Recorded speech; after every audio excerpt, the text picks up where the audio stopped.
Los cárteles narcos son el mayor desafío al que se enfrentan las Fuerzas Armadas de México. Se trata de un enemigo heterogéneo, que opera y se esconde en cada rincón del territorio azteca. Pero no solo eso, cuenta también con armamento equiparable al de los propios soldados, incluyendo ametralladoras y fusiles de asalto de última generación. Es por eso que cada victoria de los uniformados se celebra como un triunfo bélico, y cada derrota se siente como un fracaso rotundo.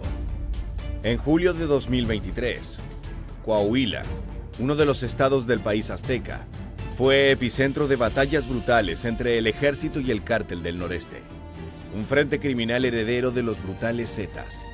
Las escenas que se vivieron allí fueron de las más crudas en mucho tiempo, con un operativo de contención a la altura de la amenaza. En esta nueva entrega de Militarmente, queremos llevarte al corazón de esos enfrentamientos para experimentar en primera persona el fuego, la sangre y el peligro que se vivieron allí. Colócate el chaleco antibalas, toma tu fusil y vayamos al frente de combate.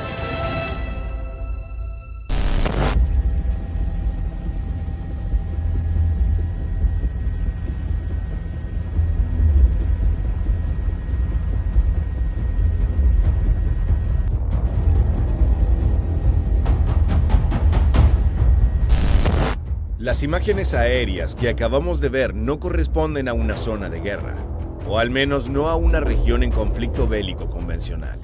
Se trata del gigantesco operativo que desplegó el gobierno de Coahuila, en conjunto con la Administración Nacional, para evitar el avance de los sicarios del noreste. El objetivo se puede resumir en las palabras declaradas por el gobernador Miguel Riquelme Solís. Aquí no es tierra de criminales. Más allá de lo imponente del postulado, las ideas que se escriben con la pluma hay que defenderlas con la espada. Antes de continuar, te contaremos cómo se gestó esta delicada situación. Todo comenzó el 21 de julio de 2023 con una agresión hacia la policía estatal. Según cifras oficiales, durante ese mes, Coahuila registró 5 ataques armados, lo que provocó la muerte de 2 policías. Uno de ellos identificado como Hugo Javier Moreno Pérez, alias El Centauro. El uniformado murió en una emboscada ocurrida bajo el manto de la noche, en la madrugada del miércoles 26 de julio. El hecho ocurrió en la carretera federal que conecta a Coahuila con Nuevo León y Tamaulipas. En ese momento, El Centauro y sus compañeros participaban de un operativo de seguridad que tenía como objetivo impedir la entrada de vehículos ocupados por sicarios. Como si esa tragedia no fuera suficiente, durante el homenaje póstumo a Moreno Pérez, el gobernador Riquelme confirmó el deceso de otro elemento policial. Su nombre era Giovanni Astel Coronado, y perdió la vida en circunstancias similares. Podrás imaginar el nivel de furia y sed de venganza que tienen los agentes de policía y militares que se encontraban en la región.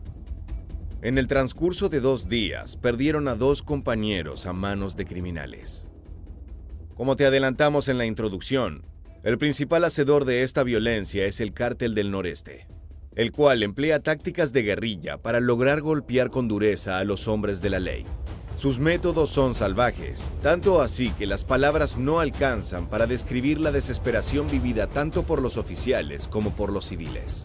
Las grabaciones que se viralizaron nos permiten dar un vistazo a los enfrentamientos y sus sonidos tan imponentes. Te recomendamos que subas el volumen. Así es como se escucha la guerra contra el narcotráfico.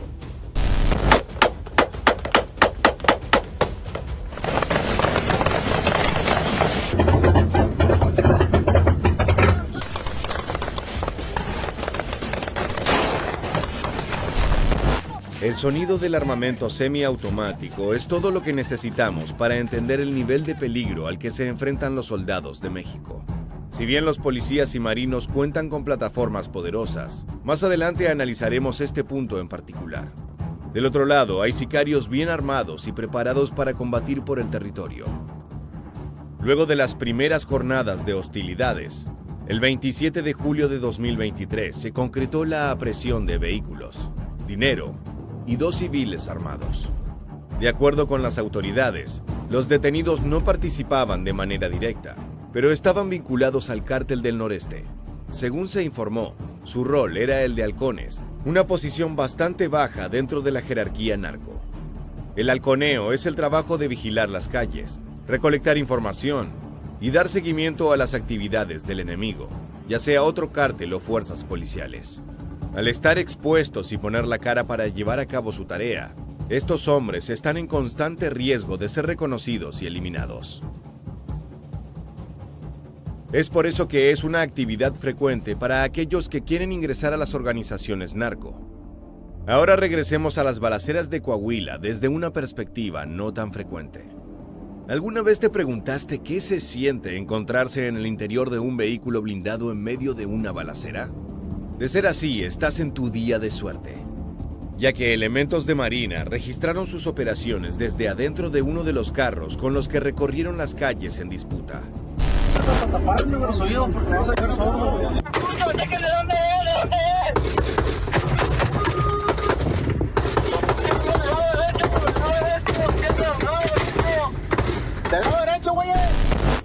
Estas imágenes corresponden a los enfrentamientos que se dieron a partir del 21 de julio.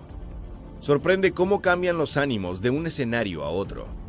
De la calma de solicitar a tu compañero que te avise cuando va a disparar, a la desesperación del hombre que advierte por la radio que las agresiones vienen desde la derecha. En la guerra contra el narco conviven todas las emociones, y el peligro es constante y tangible. Antes de continuar con más material de aquellas jornadas, es necesario que nos adentremos en la historia de la organización criminal que fue protagonista de ese infierno. El Cártel del Noreste comenzó como una escisión de los Zetas, en particular luego del caos generado por la captura de Omar Treviño Morales, alias el Z-42. Este criminal fue el último líder absoluto Zeta. Su aprehensión desencadenó el nacimiento de pequeñas células que tomaron la herencia militarista y sanguinaria del extinto cártel.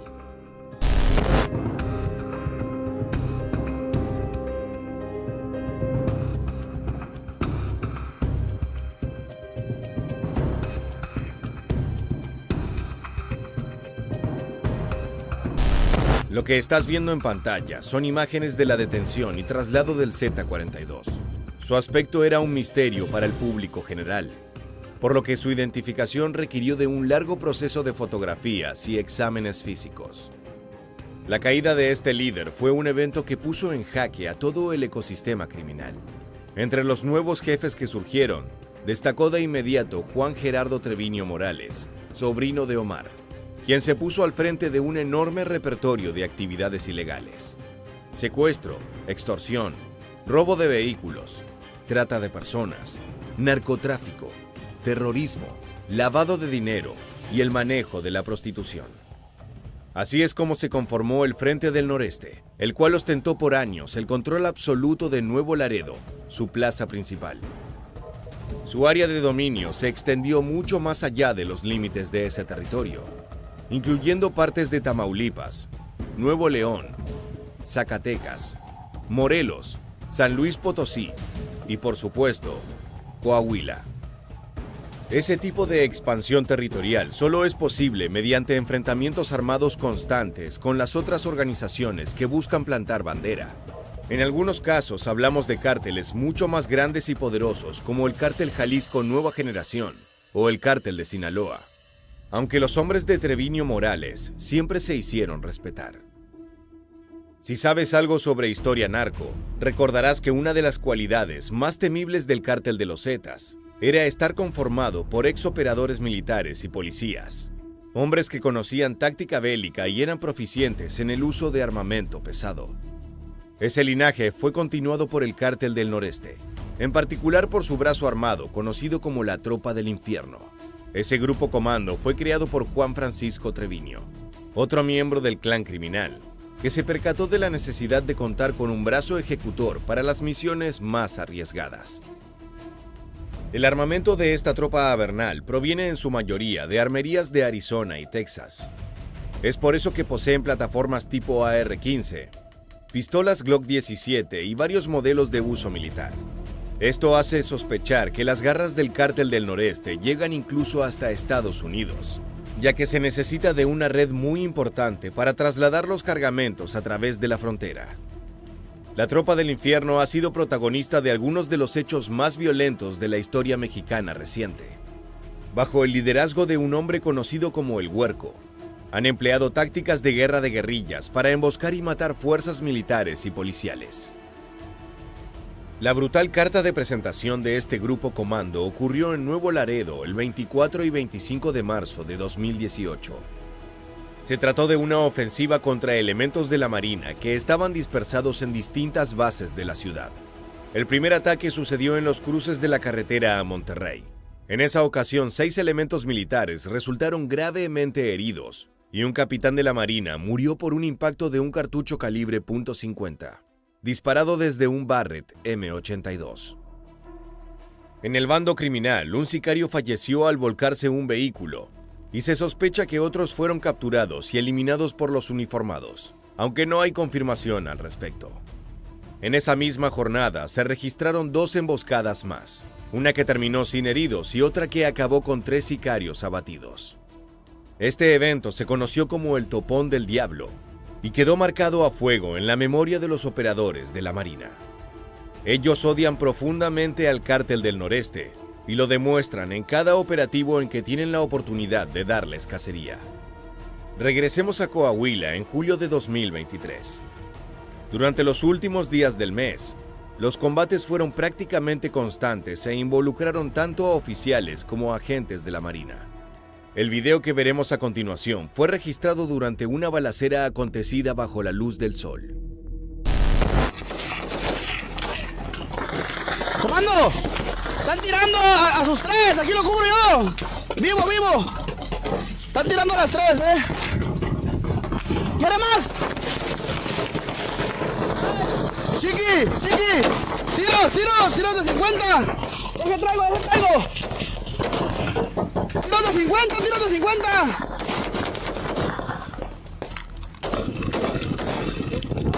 ¡Aviéntamela! ¡Vamos! ¡Vámonos!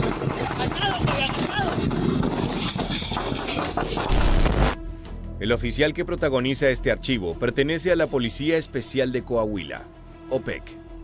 En su voz podemos distinguir el miedo, pero también la preocupación por salvar a sus compañeros. Los tiros del 50 a los que se refiere describen a 2 tipos de armamentos muy frecuentes entre las bandas narco-mexicanas. Por un lado es el calibre que emplea la clásica Browning M2, la llamada madre de todas las ametralladoras, que es empleada por ejércitos de todo el planeta desde hace casi 100 años. De hecho, el cartucho .50 BMG se llama así por las palabras Browning Machine Gun. La otra posibilidad es que los delincuentes contaran con el rifle antimaterial Barrett M82, un diseño de los años 80 que incorporó los cartuchos .50 al mundo de las armas de alta precisión. El M82 es una bestia destructiva capaz de hacer añicos motores, paredes y, por supuesto, quitarle la vida a una persona. Lo más preocupante es que esos diseños están pensados para el público civil, por lo que una organización como el Cártel del Noreste tiene fácil acceso a esa plataforma.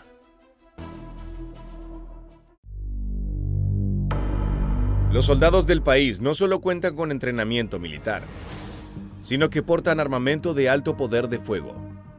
Estamos hablando de rifles FX-05 Xucuatl, el AR-15 diseñado y producido por el Estado mexicano, una auténtica joya de la industria armamentística.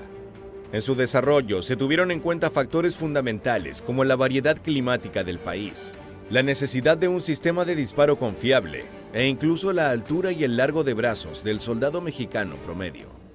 El resultado fue una plataforma de primer nivel, calibrada para disparar cartuchos 5.56 milímetros, tal como los AR-15 estadounidenses. Cabe suponer que esta ventaja material se traduce en victorias fundamentales para el bando uniformado. Pero hay algunos detalles escabrosos. Desde hace años se sabe que los sicarios cuentan con el FX-05, posiblemente como producto del tráfico ilegal y el robo de camiones del ejército. Esto equilibra peligrosamente la balanza entre el narco y el gobierno mexicano. Ahora que conocemos estos agravantes, volvamos a las calles para analizar otro tiroteo. la tecnología nos permite ponernos, al menos por unos segundos, en las botas de los operadores militares que trabajan allí para pacificar la situación. El siguiente archivo fue registrado en las jornadas posteriores al asesinato de los 2 oficiales, en los últimos días de julio de 2023. Otra vez te recomendamos subir el volumen, porque las cosas se van a poner ruidosas. Hoy.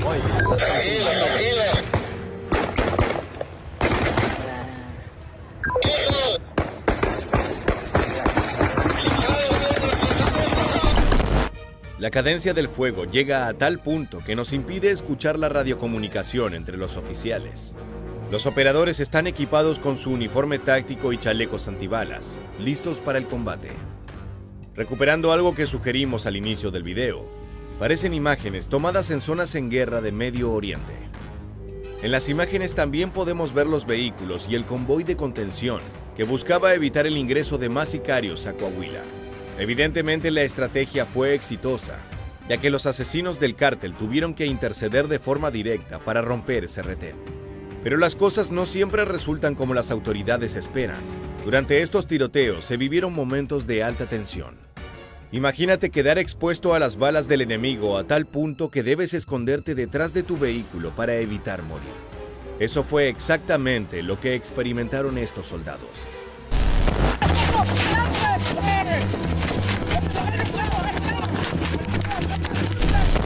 El registro fue publicado por la Secretaría de Defensa. Videos como este tienen 2 fines.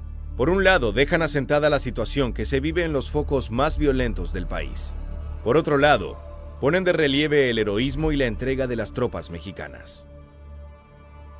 Tal vez te preguntes por qué un cártel tiene tantos deseos de plantar bandera en Coahuila, al punto de enfrentarse de forma diaria con la Marina de México, perdiendo varios sicarios y vehículos en el proceso. La respuesta es bastante simple. Es un excelente punto geográfico para el trasiego de narcóticos. Los enfrentamientos de julio de 2023 ocurrieron a la altura del municipio de Hidalgo, ubicado a un costado de la carretera federal número 2, que va desde Piedras Negras hasta Nuevo Laredo, Tamaulipas. De poder dominar esos caminos, el CDN tendría acceso a una gran variedad de rutas que confluyen en el mercado mundial número 1 de la droga, Estados Unidos. La carretera federal tiene una longitud de casi 200 kilómetros que recorren varios pueblos del estado de Texas. Es el sueño de todo capo narco. Un enorme corredor para poder colocar su producto en las manos y narices de compradores que pagan en dólares. Pero este territorio también tiene una historia sangrienta que se remonta hasta el pasado, mucho antes de que el Cártel del Noreste estuviera en funcionamiento. Es que esa porción de la frontera estuvo bajo el control de una sola familia, la cual ha logrado mantenerse en la cúpula del poder, los Treviño. Ese clan se hizo del trono tras la disolución del sanguinario Cártel de los Zetas, el cual estaba encabezado por los antes mencionados Miguel y Omar Treviño Morales. Cuando ese frente colapsó por su propio peso, la misma familia fue la que se encargó de construir el Cártel del Noreste. Es por ese lazo sanguíneo que se sienten merecedores de controlar Coahuila. Situaciones infernales como esta se viven a lo largo y ancho de México con combates armados entre militares y narcotraficantes. Desgraciadamente, estas situaciones se continuarán repitiendo mientras los cárteles sigan en funcionamiento como los dueños de facto de los distintos territorios. Además de los oficiales caídos, son los civiles quienes se encuentran prisioneros del fuego cruzado, y son ellos quienes suelen engrosar las listas de fallecidos. Desde militarmente, esperamos que la paz esté cercana en el horizonte. ¡Pura gente del 08 a la verga, putos! ¡Pura gente del 08! ¡Ábrele! ¡Hasta la verga!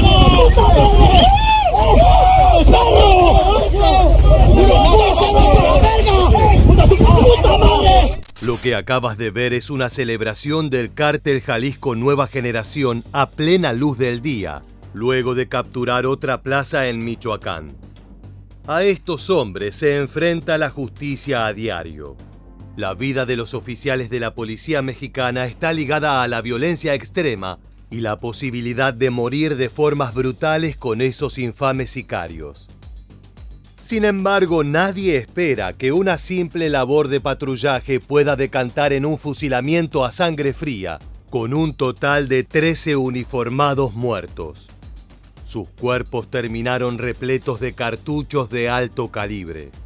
A su lado, armamentos policiales intactos, ya que no tuvieron oportunidad de defenderse.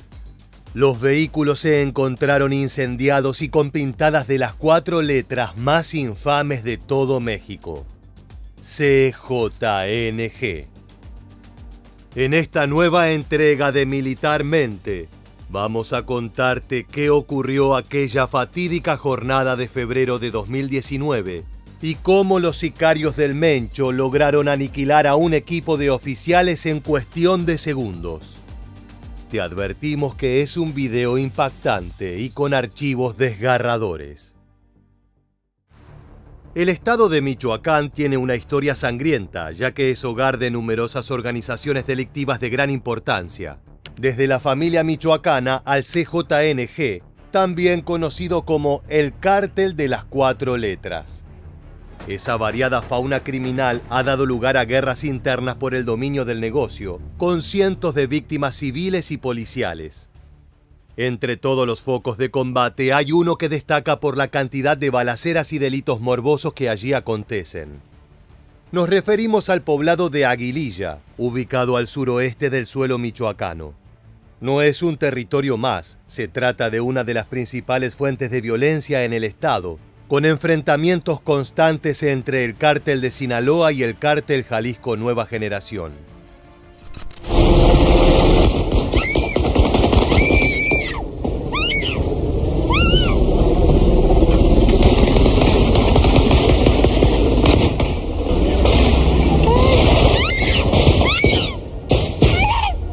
¡Háblale a la braya! ¿No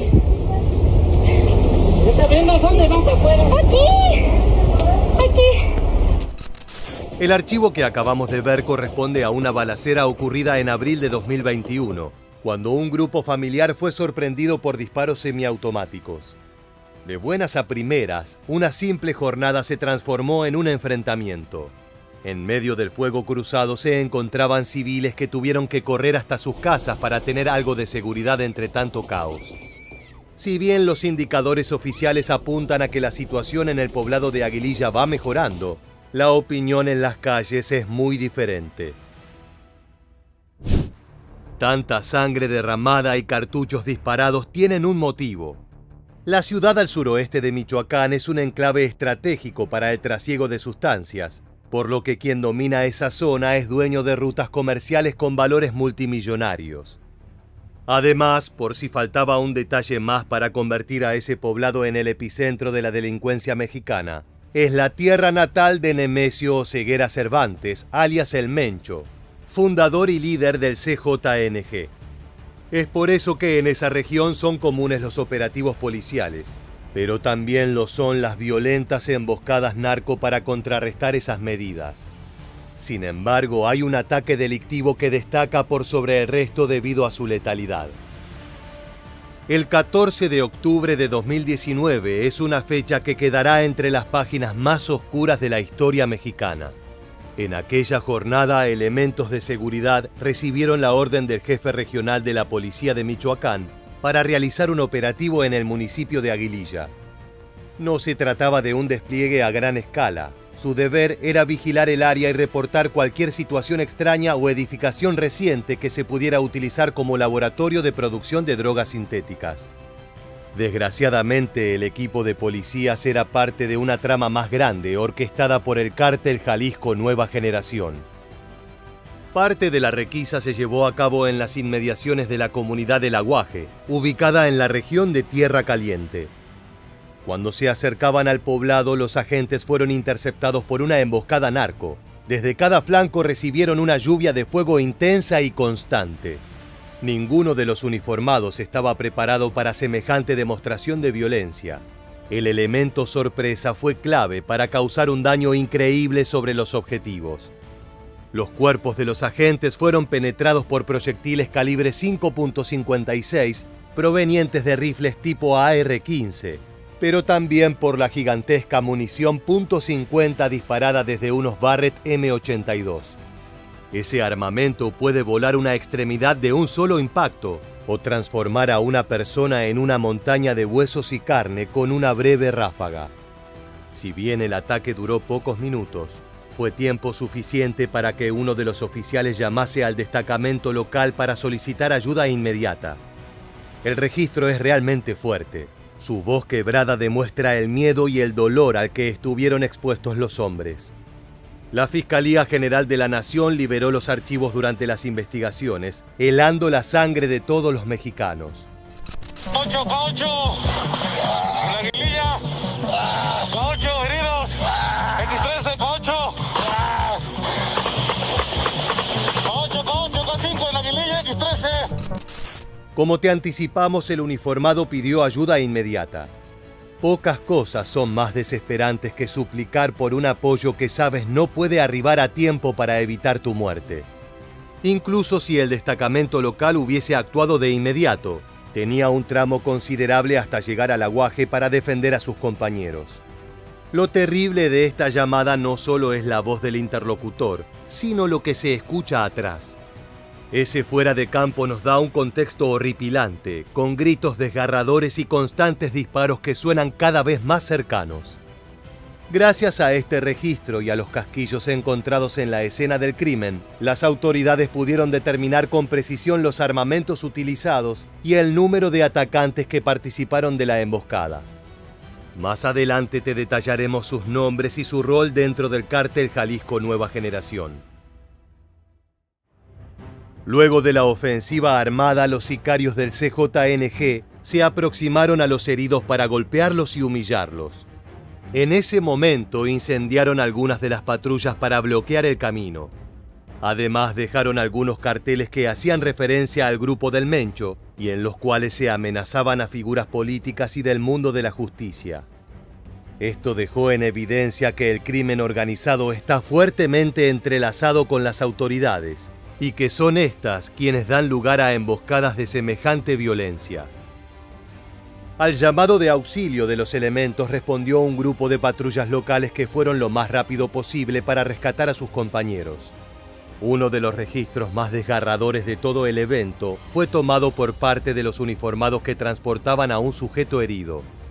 Desde la radio del patrullero alertaron sobre la situación y se puede sentir la desesperación en sus voces. K8, compañeros lesionados, K8, Me estoy muriendo. K8, de volada, por favor, desen prisa, compañeros lesionados. Hasta ahorita van 14 que hemos encontrado y entre ellos van 3 heridos. K8 es el código policial mexicano para solicitar apoyo inmediato. Las palabras del oficial son contundentes. Había compañeros heridos y era necesario atenderlos. Lo más impactante es la voz quejumbrosa y convaleciente de un policía herido que era trasladado en el vehículo. Entre punzadas de dolor llegó a mascullar: «Me estoy muriendo». Un testimonio triste de esta balacera. No tenemos información sobre el destino de ese sujeto en particular, pero cabe suponer lo peor. El saldo final del ataque fue devastador. De los 30 oficiales que formaban parte de la misión de patrullaje, 13 fallecieron bajo el fuego narco. Otros 9 quedaron seriamente heridos y tuvieron que ser trasladados de emergencia al hospital. Así culminó la emboscada más mortífera contra policías desde 2015. En aquella oportunidad murieron en Jalisco 15 agentes en una agresión similar. Sobre lo ocurrido en Aguililla, la falta de respuesta inmediata no fue pasada por alto por los uniformados que sí asistieron al lugar. En un audio filtrado, un oficial revela su indignación sobre el accionar defectuoso del cuerpo policial. Su opinión fue que de haber activado el protocolo de emergencia con rapidez, algunas vidas podrían haberse salvado. Márcale al hijo de su puta madre de tu regional, pa' que hijo de su puta madre nos mandó hasta acá si él ni viene, güey. Hijo de su puta madre, se les pide K8 y ningún hijo de su puta madre contestó, güey, en el puto grupo, güey. Hijos de su perra madre. Hay varios compañeros heridos, güey. En un momento, el oficial cuestionó la decisión de sus superiores de enviarlo a una zona remota y peligrosa de Aguililla. Lo cierto es que este tipo de archivos siempre levantan sospechas para con los altos mandos de la seguridad y la justicia. La idea de que nombres importantes del gobierno están aliados con el crimen organizado es una constante en el imaginario colectivo mexicano. La falta de reacción es ciertamente un motivo para creer en esas versiones. Al día siguiente del ataque en el lugar de los hechos aparecieron más mensajes firmados por el CJNG con amenazas dirigidas a los posibles sponsors de sus rivales. Recuerda que el área de Aguililla está en disputa desde hace años no solo con pequeñas pandillas locales, sino también con el gran enemigo del Mencho, el Cártel de Sinaloa. Este último tiene gran facilidad para penetrar en el ámbito policial y judicial, forjando alianzas no solo con uniformados, sino también con fiscales. La única herramienta que tienen los sicarios de Jalisco para contrarrestar esa avanzada es utilizar la violencia para disuadir a los funcionarios corruptos de aliarse con el Mayo Zambada y los hijos del Chapo Guzmán. En las cartulinas colocadas en el lugar del crimen, los hombres de las 4 letras advertían a cualquier fuerza policial que si cooperaban con los enemigos de Jalisco, su destino sería el mismo que el de los 13 policías fusilados a sangre fría. En uno de los carteles dejados junto a los cadáveres se podía leer: a todos los policías michoacanos lacras que apoyen a los templarios, fiagras, troyanos y chocomiles de Tepeque, se los cargará la verga. Atentamente, CJNG. Esto reveló otro detalle realmente triste sobre la emboscada. El equipo de policías asesinados no era una unidad corrupta vinculada con los delincuentes. Eran operadores inocentes que fueron elegidos para morir solo con el fin de enviar un mensaje escrito con sangre. Es momento de escuchar otra parte de los impactantes audios revelados por la Fiscalía General de la Nación. Güey, nos tumbaron a todos casi, güey. A todos los conocidos. Entre ellos está Caín, güey. Está Eder, está el comandante Sergio Reinel. Todos, güey. De acuerdo con especialistas y autoridades de seguridad, la emboscada fue provocada por las disputas del CJNG con organizaciones locales por el control del mercado de droga en la región. Desde hace varias décadas, la zona donde se encuentra Aguililla es de alta producción de marihuana, como también de sustancias sintéticas que luego son enviadas a los Estados Unidos. Los compradores del Tío Sam pagan en dólares, generando ganancias impresionantes para la organización que tenga control del negocio. En los últimos años, la Policía Federal y el Ejército han desmantelado decenas de laboratorios clandestinos. Sin embargo, construir esos lugares es mucho más sencillo que encontrarlos.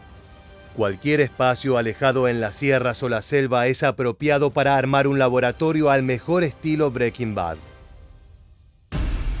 Las organizaciones que se disputan la región son, además del CJNG y el Cártel de Sinaloa, la Banda de los Viagras que opera en la región de Tierra Caliente, vecina de Aguililla, y lo que queda de los cárteles de la familia michoacana y los Caballeros Templarios, desarticulados por el ejército y grupos de autodefensas desde 2015.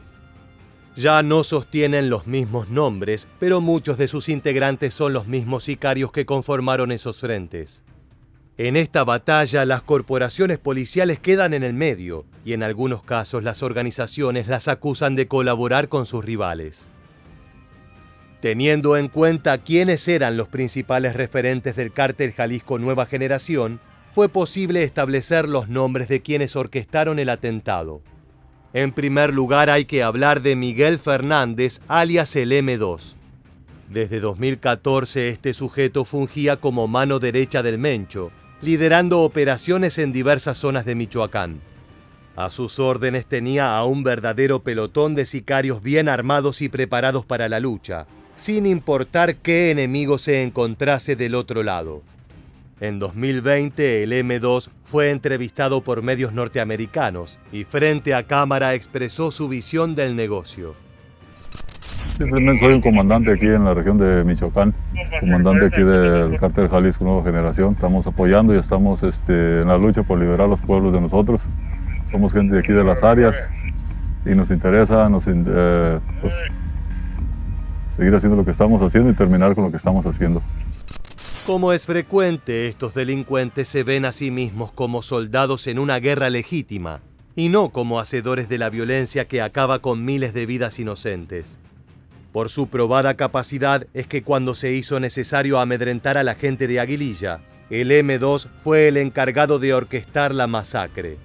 En una serie de audios presentados por la Fiscalía General, puede escucharse a el M2 dando las especificaciones sobre la emboscada.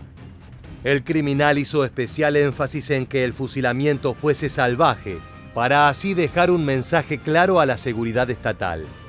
Sus hombres cumplieron el trabajo a la perfección. Pese a su trabajo, los rumores indican que en algún punto, este sujeto traicionó al Mencho, colaborando con pandillas michoacanas que disputaban su poder. Esos datos suelen ser contradictorios y sin fuentes confiables. Lo que sí podemos afirmar es que luego de varias idas y vueltas con la justicia, en febrero de 2022 fue hallado el cadáver del M2 en pleno proceso de descomposición. Los pobladores de Tepalcatepec fueron alertados primero por el olor y luego por la imagen vomitiva de su cuerpo hinchado. La Fiscalía General informó que el delincuente habría fallecido tras recibir un impacto de bala en el tórax. De acuerdo con la dependencia, la víctima fue identificada como Miguel Ángel Fernández, conocido como M2, de 40 años de edad, por lo que se procedió a la entrega a sus familiares, quienes se dieron cuenta del homicidio a través de publicaciones en redes sociales. Un final nada glamoroso para quien fue alguna vez la mano derecha del Mencho. Una de las figuras importantes que llevó a cabo la masacre de Aguililla fue María Guadalupe López Esquivel, alias La Catrina, pareja y compañera de armas del M2. Ella fue el brazo ejecutor de la emboscada, y por ello la justicia estaba tras sus pasos. El viernes 11 de enero de 2020, soldados del ejército y miembros de la Guardia Nacional dieron con su paradero mientras la mujer se trasladaba junto a otros sicarios en Tepalcatepec. Al verse rodeados, los criminales tomaron la iniciativa y abrieron fuego, pero fue inútil. Los elementos mexicanos los superaron en cuestión de minutos, eliminando a varios delincuentes en el proceso. Entre los fallecidos se encontró la propia Catrina, quien recibió un disparo en el cuello. El impacto no le quitó la vida de inmediato, pero el desangramiento terminó condenándola.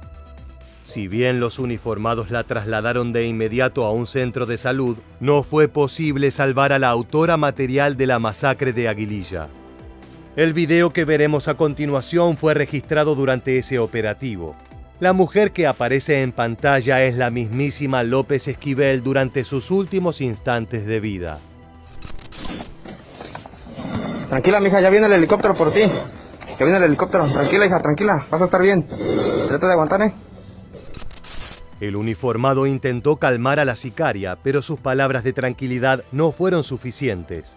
El destino de la Catrina ya estaba escrito con sangre. No fue la última responsable del asesinato de los 13 policías en Caer. En marzo de 2022, autoridades de Michoacán dieron a conocer la captura de otro de los sicarios del cártel Jalisco Nueva Generación que participó en el atentado de Aguililla. Su nombre era Héctor Javier M., y al momento del operativo se encontraba bajo las órdenes del M2, por lo que sus declaraciones fueron importantes para completar el rompecabezas de aquella emboscada. El sujeto arrestado fue puesto a disposición de un juez de control local, para luego ser ingresado en un centro de reclusión bajo la medida cautelar de prisión preventiva. Al momento de edición de este video no se publicaron los resultados finales de su proceso judicial, pero se estima que pasará una larga temporada tras las rejas. Por obra del destino y su mórbido sentido del humor, la emboscada en Aguililla ocurrió la misma mañana en que se presentó un informe sobre la violencia en el país. La presentación fue en la conferencia matutina que cada día ofrece el presidente de México, Andrés Manuel López Obrador. En el informe, el secretario de Seguridad y Protección Ciudadana, o SSPC, Alfonso Durazo, aseguró que se había logrado frenar la tendencia de inseguridad. Está claro que la problemática delincuencial está lejos de solucionarse, y esto se remonta a los inicios del conflicto entre el Estado azteca y los cárteles.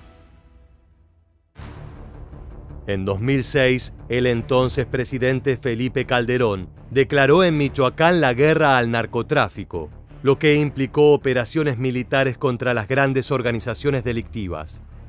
13 años después, el ataque en Aguililla demostró que la crisis de seguridad sigue en el Estado. De esta manera lo explicó Guillermo Valdés Castellanos, exdirector del Centro de Información y Seguridad Nacional.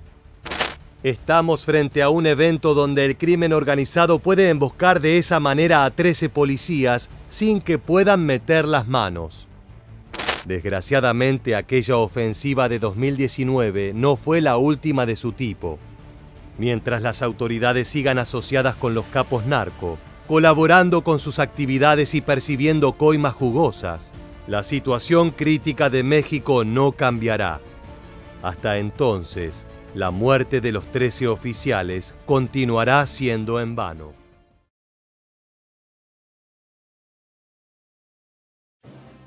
La Familia Michoacana es una organización criminal mexicana que se transformó en uno de los grupos delictivos más poderosos y temidos en todo México. Estuvo activa desde la década de 1980 y fue responsable de una gran cantidad de actos sumamente violentos como el tráfico de drogas, extorsión y diversas actividades ilícitas. Pero sin dudas, de todos esos crímenes, hubo uno que conmocionó a México y al mundo entero. Una masacre que dejó un saldo de 13 policías muertos y decenas de heridos. Este acto de violencia puso de manifiesto la capacidad de la familia michoacana para desafiar y atacar a las fuerzas de seguridad del Estado. Además, dejó claro el peligro que representa esta organización criminal para la estabilidad y la seguridad de México. Hoy te contaremos todos los detalles de esta sangrienta e impactante masacre. ¿Estás listo? Pues entonces, comencemos. La emboscada llevada a cabo por la familia michoacana ocurrió el 18 de marzo de 2021 en Llano Grande, un pueblo ubicado en una zona rural del Estado de México en el municipio de Coatepec, Carinas. Allí un grupo de 13 agentes conformado por 8 policías estatales y 5 de investigación de la Fiscalía General de Justicia cruzaban por el pueblo como parte de un operativo contra el narcotráfico en la zona. Todo esto sin saber que pronto se convertirían en víctimas de un ataque mortal. Pero antes de entrar en los detalles más escalofriantes de la masacre, es importante destacar que el municipio de Coatepec no es un lugar conocido por ser tranquilo. Por el contrario, las autoridades lo identificaron como una zona crítica en términos de seguridad. Ubicado en la región sur del Estado de México, este pueblo limita con estados como Guerrero y Morelos, considerados de los más peligrosos del país debido a la gran presencia de grupos criminales y la alta incidencia delictiva. Además se encuentra cerca de Michoacán, otro estado con enormes problemas vinculados a la extrema violencia y al narcotráfico. Zona de cultivo de marihuana y comercio de cocaína. La presencia de grupos delictivos en la región ha generado una situación de inseguridad constante y ha obligado a las fuerzas del orden a implementar medidas especiales de seguridad para proteger a la población y garantizar el cumplimiento de la ley. Es en este contexto que sucedieron los hechos que paradójicamente terminaron por complicar la situación. El convoy atacado por la familia michoacana se encontraba compuesto por un jeep con 5 personas, un Dodge Avenger con 3 efectivos y una camioneta pick-up blanca con policías de investigación. Existen diferentes versiones sobre los hechos que ocurrieron ese día.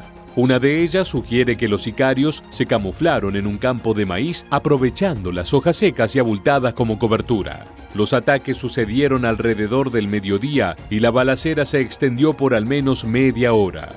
En el lugar se encontraron objetos metálicos con clavos soldados conocidos como ponchallantas, posiblemente utilizados para pinchar y detener los vehículos de los oficiales. Otras fuentes, en cambio, sostienen que el comando de presuntos miembros de la familia michoacana sorprendió a los uniformados en pleno proceso de preparación para un patrullaje. Fue entonces cuando los agresores, desde una camioneta equipada con armamento pesado, comenzaron a descargar sus balas sobre las víctimas. Pocos segundos después, los sicarios se encontraron con un grupo de policías de investigación y también les dispararon. En el momento del ataque, el jeep que encabezaba el convoy policial perdió el control y colisionó contra la base de un poste tras recibir múltiples impactos de bala. Lamentablemente, todos los policías que viajaban en ella perdieron la vida en el acto. Los 2 vehículos que le seguían también fueron alcanzados por los disparos y resultaron sumamente dañados. A pesar de que los policías intentaron repeler la agresión, se vieron superados en número y armamento por los agresores. Se cree que el ataque armado a los agentes habría sido una respuesta del cártel, quienes horas antes habían sufrido un revés en el municipio de Zacualpan, donde las autoridades incautaron 3 vehículos y una libreta con información detallada sobre sus operaciones de vigilancia y bases en la zona. Es posible que los criminales hayan actuado con violencia para enviar un mensaje claro de que no tolerarán la intromisión de las autoridades en su territorio. Según fuentes cercanas a la investigación, el grupo armado preparó cuidadosamente la emboscada en 2 puntos distintos, lo que dificultó la respuesta inmediata de las fuerzas de seguridad y no pudo evitar el trágico desenlace. Después del enfrentamiento comenzaron a circular unos audios desgarradores que revelan los últimos momentos de los policías emboscados. En ellos se pueden escuchar los gritos de auxilio de los oficiales y de fondo las detonaciones de las armas de los sicarios. Mientras que un agente solicita el apoyo y apenas arroja los datos de su ubicación, otros más se comunican entre ellos para reportar el saldo de víctimas o pedir ambulancias, dejando al descubierto el miedo y la impotencia. Pide apoyo de parte del Carmen, nos están balaceando, se escucha decir desesperadamente a un oficial. Estos audios que empezaron a aparecer en las redes sociales, además de ser registro de este hecho particular, son un testimonio impactante del peligro constante al que se enfrentan los agentes de la ley en su lucha contra el crimen organizado. A las 3 de la tarde, una vez que se tuvo conocimiento del enfrentamiento armado, se desplegó un operativo de las autoridades para atender la emergencia. Elementos de la Fiscalía Mexiquense acudieron al lugar de los hechos con el fin de llevar a cabo las diligencias necesarias para el levantamiento de los cuerpos y la recopilación de los indicios. Además, se desplegó un fuerte operativo en la zona para buscar a los responsables de la masacre y garantizar la seguridad de los habitantes de la región. Luego de lo ocurrido, la Fiscalía del Estado de México se pronunció sobre el trágico incidente, expresando su pesar por la pérdida de vidas humanas y asegurando que se llevará a cabo una investigación exhaustiva para encontrar y procesar a los responsables. También se comprometió a brindar apoyo a los familiares de los fallecidos en todos los aspectos necesarios, incluyendo los costos funerarios y cualquier otra necesidad que puedan tener. Finalmente, las autoridades mexicanas identificaron a 3 presuntos criminales y responsables intelectuales del ataque, por los que se ofreció una recompensa de 500,000 pesos con el fin de ayudar a su rápida detención. Los sospechosos fueron identificados como Gilberto Misael Ortiz, alias El Barbas, Silverio Martínez Hernández, alias Fierros, y Alberto Romero Pérez, apodado Macrina. Los imputados también fueron investigados por operaciones ilícitas como la venta y distribución de drogas y robos en diversas modalidades para la organización criminal. Por su parte, los oficiales caídos pertenecientes a la Secretaría de Seguridad del Edomex fueron identificados como Lovera Hernández Alejandro, Mondragón Ramírez Ernesto, Mesas Morales Darío Juan, Torres Mixteco Guillermo, Pedrosa Guadarrama David, García Vázquez Víctor Manuel, Solares Morales Martín y Rodríguez Zárate Mauricio. En el complejo mundo del narcotráfico en México, la familia michoacana es una de las organizaciones criminales más temidas y peligrosas. Conocidos por sus tácticas guerrilleras y su habilidad para aprovechar el terreno montañoso de la región, esta organización controla gran parte de la zona sur del Estado de México. Sus líderes, los temidos hermanos Hurtado o Las Cuaga, conocidos como Johnny el Mojarro y José la Fresa, se han convertido en los cabecillas del grupo criminal y son buscados intensamente por las autoridades. Mientras tanto, siguen llevando a cabo terribles actos delictivos como los que te contamos hoy, que terminan con la vida de un gran número de personas y de las formas más violentas que te puedas imaginar. Así llegamos al final de nuestro video y queremos agradecerte por habernos acompañado hasta acá. Nos reencontramos en el próximo episodio de Militarmente.